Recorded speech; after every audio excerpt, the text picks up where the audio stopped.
तव शुभ नामे जागे तव शुभ आशीष मागे गाहे तव जय गाथा। స్వాతంత్రం ప్రజాస్వామ్యం సోషలిజం వర్ధిల్లాలి, స్వాతంత్రం ప్రజాస్వామ్యం సోషలిజం. కామ్రేడ్స్, 80 సంవత్సరాల క్రితం ఇదే రోజు భారతదేశానికి బ్రిటిష్ వాళ్ళ బానిస శృంఖలాల నుండి పోరాడి స్వాతంత్రం సంపాదించుకున్నాం.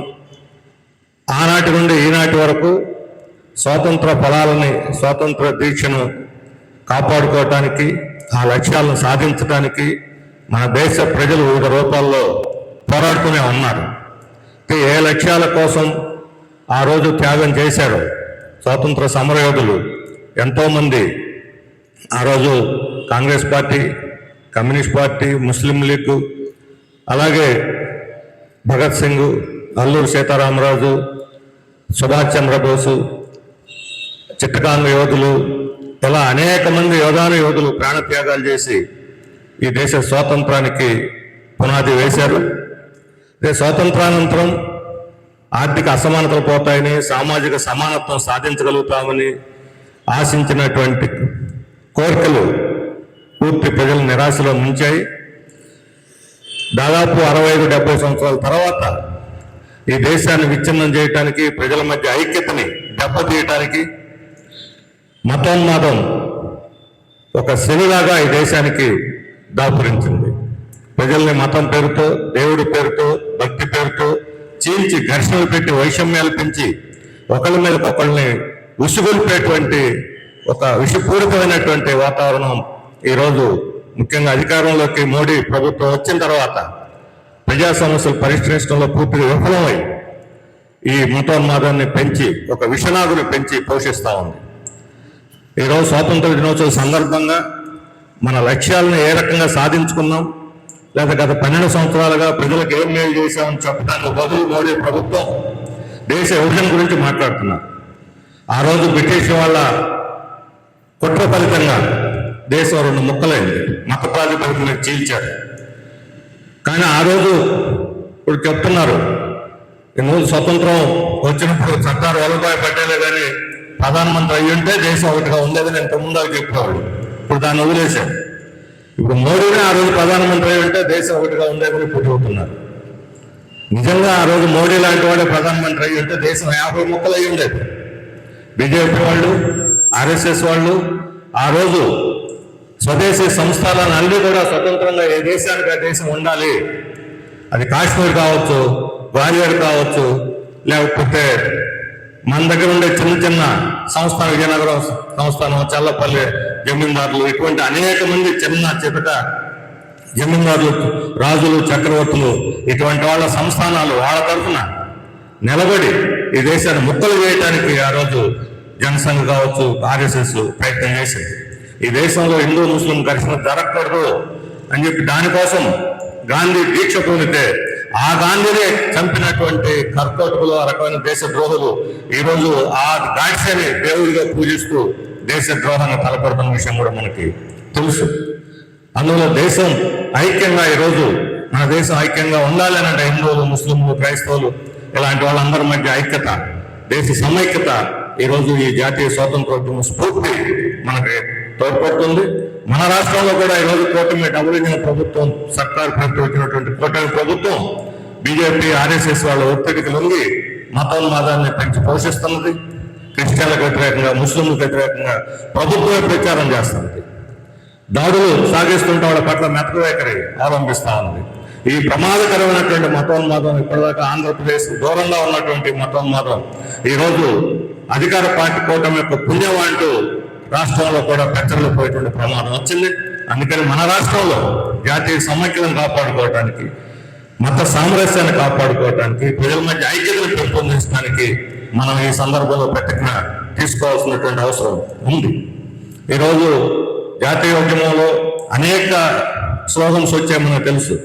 వందే మాత్రం అనేది ఆ రోజు హిందూ ముస్లిం ఐక్యతకి బెంగాల్ని మత ప్రాతిపదిక మీద బ్రిటిష్ వాళ్ళు 1905లో చీలిస్తే మేము బెంగాలీలంతా ఒకటే, హిందూ ముస్లింలు ఒక్కటే అనే ఐక్యతను చాటడానికి ఆ రోజు వందే మాత్రం అనే స్లోగన్ తోడ్పడింది. ఆ తర్వాత బ్రిటిష్ వాళ్ళు దిగొచ్చి బెంగాల్ మరలా ఐక్యంగా నిలబెట్టాల్సినటువంటి పరిస్థితి ఏర్పడింది.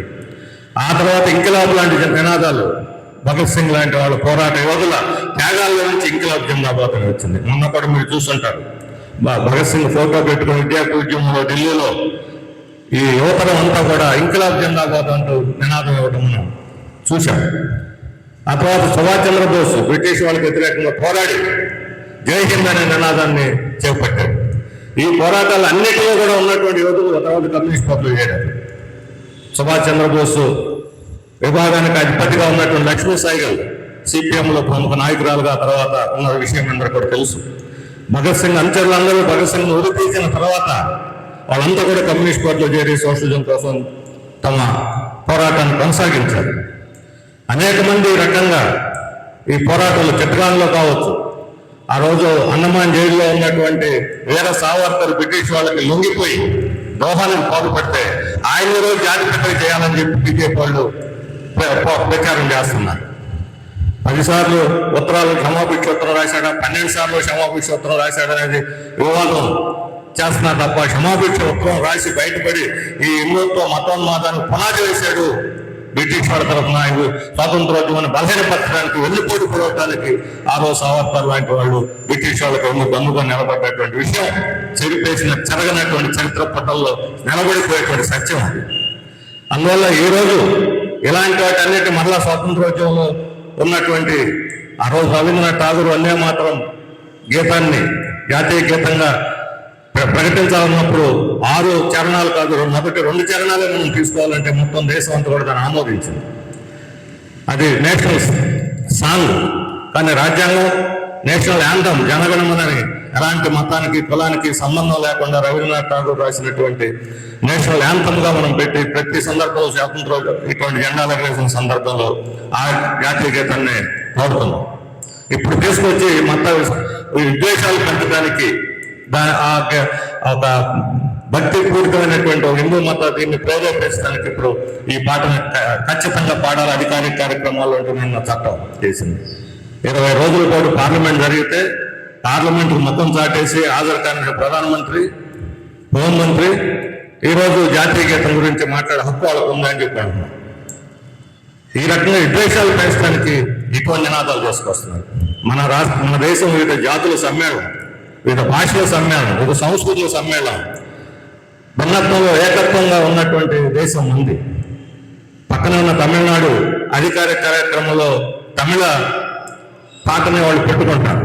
నేను అడుగుతాను, రేపు మన అధికారిక కార్యక్రమంలో మన తెలుగు రాష్ట్రంలో మా తెలుగు తల్లికి మల్లెపూ దండ అనేటువంటి పాట అత్యంత ప్రాచుర్యం పొందినటువంటిది, తెలుగు భాషా ప్రయుక్త రాష్ట్రాల ఏర్పాటులో కీలకమైనటువంటి పాత్ర పోషించినటువంటి మా తెలుగు తల్లికి మల్లెపూ దండ అనేటువంటి పాటని శంకరాచార్య రాసినటువంటి పాటని వీళ్ళు పాడతారా లేదా?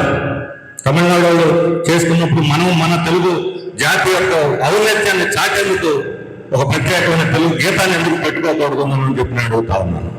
ఎందుకంటే దేశభక్తి అని అంటే మతోన్మాదం కాదు. దేశభక్తి అనేది కులానికి మతానికి అతీతమైంది.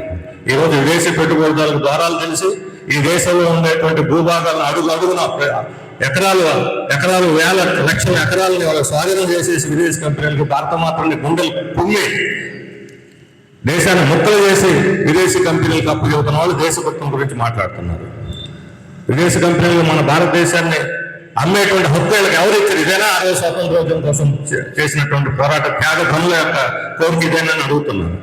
మన కాళ్ళ మీద మనం నిలబడి మన దేశాన్ని స్వతంత్ర శక్తిగా ప్రపంచంలో ఒక శక్తిగా నిలబెట్టాల్సినటువంటి ప్రభుత్వాలు విదేశీ శక్తులకు లొంగిపోయి వాళ్ళ పెట్టుబడుల కోసం అరువులు చాచి దేశాల్లో ఉండేటువంటి ప్రతి ఎకరాన్ని ముక్త భూభాగాలని వాళ్ళకి అప్పచెబుతూ దేశభక్తి గురించి మాట్లాడుతున్నారు. ఇలాంటి వాళ్ళకి దేశభక్తి గురించి మాట్లాడే హక్కు లేదు. దేశాన్ని అభివృద్ధి చేయకుండా, ప్రజల యొక్క జీవన ప్రమాణాలు పెంచకుండా, ఆర్థిక సామాజిక అసమానతలను అరికట్టకుండా ఈ దేశంలో పెట్టుబడులకు కట్టపెట్టేసి విదేశీ పెట్టుబడులకు ఈ దేశ భూభాగాలను కట్టబెడుతున్నటువంటి ఈ ప్రభుత్వాలకి దేశభక్తి గురించి, జాతీయ సమైక్య గురించి మాట్లాడే హక్కు లేదు. మనం నిజమైనటువంటి దేశభక్తులు. ఈరోజు కమ్యూనిస్టులే నిజమైన దేశభక్తులు. దేశ ఐక్యత కోసం, సమైక్యత కోసం, మత సామరస్యం కోసం పోరాడుతున్నటువంటి, ఆర్థిక సామాజిక సమానత్వం కోసం పోరాడుతున్నటువంటి కమ్యూనిస్టులు మాత్రమే నిజమైన దేశభక్తులు. అందుకని ఈ తరం పోరాట తరం వస్తున్నది, ప్రశ్నించే తరం వస్తున్నది, ఎదురుదిరిగే తరం వస్తున్నది. తిరిగి భారతదేశం పురోగమిస్తుంది అనేటువంటి ఆశ కొత్త తరం మనకు కల్పిస్తున్నది. అందువల్ల ఖచ్చితంగా భవిష్యత్తు కమ్యూనిస్టులదే. ఈ జాతీయోద్యమ స్ఫూర్తిని, దీని వారసత్వాన్ని ముందుకు తీసుకుపోయి మరింత బలపరిచేటువంటి శక్తిగా కమ్యూనిస్ట్ పార్టీ ముందుకు వస్తుంది అని చెప్పి ఆశిస్తూ ఈ రోజు ఆగస్టు 15 స్వాతంత్ర దినోత్సవ సందర్భంగా మీ అందరికీ కూడా భారత కమ్యూనిస్ట్ పార్టీ మార్క్సిస్ట్ రాష్ట్ర కమిటీ తరఫున శుభాకాంక్షలు తెలియజేస్తూ సెలవు తీసుకుంటున్నాను. స్వాతంత్రం నుండి 80వ సంవత్సరంలో అడుగుపెట్టాం. ఈరోజు దేశం అనేక సవాళ్లను ఎదుర్కొంటుంది. మన స్వాతంత్రం కోసం కులాలకు అతీతంగా, మతాలకు అతీతంగా, ప్రాంతాలకు అతీతంగా బ్రిటిష్ వాళ్ళని బయటికి వెళ్ళగొట్టాలి. మన సొంత పరిపాలనను మనం ఏర్పాటు చేసుకోవాలి. రాజకీయ, ఆర్థిక, సామాజిక, సాంస్థిక స్వాతంత్రాన్ని మనం ఏర్పాటు చేసుకోవాలనే లక్ష్యంతో మనం స్వాతంత్రం సాధించుకున్నాం. వేల మంది త్యాగాలు చేసినటువంటి స్వాతంత్రం ఇది. కానీ ఈరోజు ఆనాడు స్వాతంత్రం కోసం పోరాడేటువంటి లక్ష్యాలు ఇంకా నెరవేరలేదనేటువంటిది మనకి కనపడతా ఉంది. ప్రత్యేకించి ఆర్థికంగా కానీ, సామాజికంగా కానీ అసమానతలు పెద్ద ఎత్తున ఉన్న విషయం మనకు తెలుసు. ఏ బ్రిటిష్ వ్యతిరేకంగా అయితే కులాలకు అతీతంగా, మతాలకు వ్యతిరేకంగా మనం ఐక్యంగా పోరాడి బ్రిటిష్ వాడిని అడ్డుకొట్టామో, ఈరోజు అటువంటి కులాల పేరుతోనో, మతాల పేరుతోనో వైషమ్యాలని రెచ్చగొట్టేదాని కోసం, చిచ్చు పెట్టేదాని కోసం పాలక వర్గాలు ఈ రోజున పెద్ద ఎత్తున ప్రయత్నం చేస్తూ ఉన్నారు. అందువలన ఈరోజు సామాజిక ఐక్యత కోసం, లేదు దేశ ఐక్యత కోసం, సమగ్రత కోసం ఐక్యంగా పోరాడాల్సినటువంటి బాధ్యత మనందరి మీద ఉంది. ఇదేదో ఒక కమ్యూనిస్టుల కర్తవ్యమే కాదు. కమ్యూనిస్ట్ ఇటువంటి విషయాలు అగ్రభాగా ఉంటారు. కానీ దేశంలో ఉన్నటువంటి కోట్లాది మంది ప్రజానేకం ఈ రోజున ఈ అంశం కోసం ముందు కదలాలి, పోరాడాలి. ఆ రకంగా భుజం కలిపి మన దేశ సమగ్రతనే, సమైక్యతనే కాపాడే దానికోసం ఈ సందర్భంగా మనం ప్రతిజ్ఞ ప్రణాళిక అవసరం ఉంది. అదే సందర్భంలో ఈరోజు ఆర్థిక స్వాతంత్రం వస్తుందని, మరి ఈ దేశంలో ఉన్నటువంటి ప్రత్యేక రైతుకి, వ్యవసాయ కూలీకి, కార్మికుడికి ఈరోజు ఆర్థిక స్వాతంత్రం వస్తుందని ఆ రోజు ఆశించాం. కానీ ఈ రోజుకి ఎక్కడేసిన గొంగలు అక్కడే సంబంధంగా ఈ రోజు ఉంది. రైతుల ఆందోళన చూసాం. సంవత్సర కాలం పాటు ఢిల్లీలో ఎలా చేశారో మనం చూసాం. వ్యవసాయ కార్మికులు ఉపాధి హామీ పథకానికి నిధులు కొరత, కత్తిరింపులు మనం చూసాం. అదే రకంగా కార్మికులు అనేక పోరాటాలు చేసి, త్యాగాలు చేసి సాధించుకున్న హక్కులనే కాలరాయితీ వైపట్టం 4 కోట్ల పేరుతో మనం చూస్తా ఉన్నాం. దళితుల మీద, గిరిజనుల మీద అనేక రకాలైన పద్ధతుల్లో పెద్ద ఎత్తున ఈ రోజున దాడులు జరగడం, అకృత్యాలు జరగడం చూస్తా ఉన్నాం. ఈ రోజుకి సామాజిక ఐక్యత కోసం మనం పోరాడాల్సినటువంటి బాధ్యత మన మీద ఎప్పటికంటే కూడా ఇప్పుడు మరింతగా ఉంది. ఇంకో పక్క నిరుద్యోగంతో యువకులు ఏ రకంగా వీధుల్లోకి వచ్చి తమ ఆందోళన వ్యక్తం చేస్తున్నారు. ఈ రోజున మనం ఢిల్లీ, మన ఇటీవల జరిగిన జంతర్ మంతర్ జరిగిన నిరసన కార్యక్రమాలు కానీ, దేశవ్యాప్తంగా జరిగిన పోరాటం కానీ మనం చూసాం. అందుకనే ఈరోజు ఆర్థిక స్వాతంత్రం కోసం అనేక తరగతుల ప్రజలు తమ హక్కుల కోసం ఈ రోజున పోరాడేటువంటి ఒక సవాలు మనందరి ముందు కూడా ఈ రోజున ఉంది. అంతేకాదు పార్లమెంటరీ వ్యవస్థను ధ్వంసం చేస్తా ఉన్నారు. పేరుకి పార్లమెంట్ తప్ప ఈ రోజు ఆ పార్లమెంటరీ వ్యవస్థను కూడా నామకా చేసేసి దాన్ని ధ్వంసం చేసేటువంటి కార్యక్రమాలు ఈ రోజున ఈ ప్రభుత్వం చేస్తా ఉన్న సంగతి కూడా మనకి స్పష్టంగా కనపడతాం. ఆఖరికి సరిపేరుతో ఓట్లనే కూడా తప్పడం చేసేటువంటి పరిస్థితి ఈ రోజున మనం చూస్తా ఉన్నాం. అందుకనే ఈ నేపథ్యంలో ఇన్ని సవాళ్లు ఉన్న సందర్భంలో ఈ 79 సంవత్సరాల నుండి 80వ సంవత్సరంలో ప్రవేశించినటువంటి సందర్భంగా మనందరం పెద్ద ఎత్తున ప్రతిజ్ఞ తీసుకోవాలి. ఈ దేశ ఐక్యతను కాపాడాలి, సమగ్రతను కాపాడాలి. వివిధ మతాల మధ్య మరి ఉన్నటువంటి బ్రిటిష్ వ్యతిరేకంగా పోరాడినటువంటి ఆ ఐక్యతను మరింతగా ముందుకి తీసుకువెళ్ళాలి. ఈ పార్లమెంటరీ వ్యవస్థలో ఉన్నటువంటి ప్రజాస్వామ్య హక్కులను మనం నిలబెట్టుకోవాలి. దీనికి రాజకీయాలకు అతీతంగా ప్రజలందరూ ముక్తి కంఠంతో ఈ సందర్భంగా ప్రతిజ్ఞ పూర్ణమే నిజమైనటువంటి ఈ ఇవ్వాలి అని నేను తెలియజేస్తూ నాకు అవకాశం ఇచ్చినటువంటి వారికి ధన్యవాదాలు తెలియజేస్తూ సెలవు.